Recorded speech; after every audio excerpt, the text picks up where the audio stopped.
মানুষের বিপদ দেখলে এগিয়ে আসাটাই তো ছিল আমাদের শিক্ষা, কিন্তু বর্তমান সময়ে স্বার্থের কাছে মানবতা আজ বড় অসহায়। চোখের সামনে একজন মানুষ মৃত্যুর সঙ্গে পাঞ্জা লড়ছেন, যন্ত্রণায় কাতরাচ্ছেন, অথচ তাকে উদ্ধার না করে একদল মানুষ ব্যস্ত হয়ে পড়ল মালামাল লুটে। যে হাত বাড়িয়ে দেওয়ার কথা ছিল সাহায্যের জন্য, সে হাত আজ ব্যস্ত সস্তা কিছু বোতল নিজের ব্যাগে ভরতে। একে কি সমাজ বলবো, নাকি অমানবিকতার শেষ সীমানা?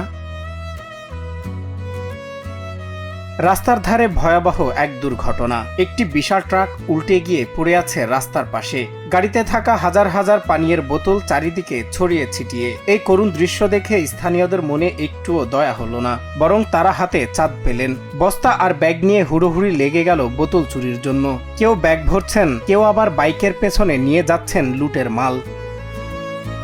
ভারতের উত্তরপ্রদেশের একটি হাইওয়েতে সম্প্রতি এই ঘটনাটি ঘটে। সোশ্যাল মিডিয়ায় ভাইরাল হওয়া ভিডিওতে দেখা যায় রাস্তায় এক কোনায় ট্রাকের আহত চালক যন্ত্রণায় ছটফট করছেন। তার সারা শরীরে আঘাতের চিহ্ন আর চোখে মুখে বাঁচার আকুতি। কিন্তু পাশ দিয়ে কয়েকশো মানুষ হেঁটে গেলেও কেউ তার দিকে ফিরেও তাকালো না। উত্তরপ্রদেশের সেই হাইওয়েতে সেদিন যেন এক সভ্য সমাজের মুখোশ খুলে দিল।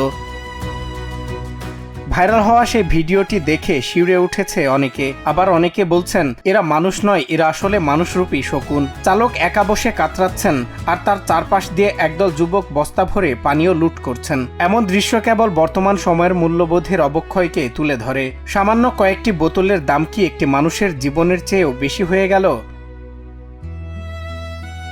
এই ঘটনাটি আমাদের চোখে আঙ্গুল দিয়ে দেখিয়ে দিচ্ছে আমরা আসলে কতটা নিষ্ঠুর হয়ে গেছি।